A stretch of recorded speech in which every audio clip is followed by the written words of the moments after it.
1995 সালের ওড়না নেওয়া। ওড়নাটাকে আমি এইভাবে নেব। না না, কেমন সবটা ফাঁকা ফাঁকা লাগছে, কেমন বেরিয়ে আছে মনে হচ্ছে। এইরকম ভাবে নিলে হবে না, পুরোটা ঢাকা দিয়ে নিতে হবে।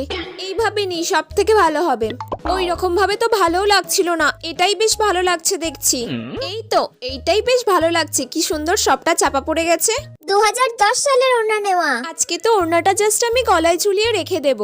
ওড়না কি আর এখন কেউ পুরোটা ঢাকা দিয়ে নেয়? শুধু তো গলাতেই ঝুলিয়ে নিয়ে নেয় সবাই। 2024 সালের ওড়না নেওয়া। ওড়নাটাকে আমি কিভাবে নেব? কিভাবে নিলে আমাকে বেশ ভালো লাগবে? গলায় নিয়ে নেব? না না না, গলায় আর এখন নিলে ভালো লাগে না। এইভাবে সাইডে নিয়ে দেখি কেমন লাগে। লা লা লা লা লা, এরম ভাবে নেব। এইরকম ভাবেও তো কেমন একটা ভালো ভালো লাগছে না। দূর ব্যাং, ওড়না নেবই না। এখন আর কেউ এত ওড়না নেয় না, তাই ওড়না না নিয়েই আমাকে বেশি স্মার্ট লাগছে। সুদীপ্তা, এই যে তোমার নাম নিয়ে নিলাম।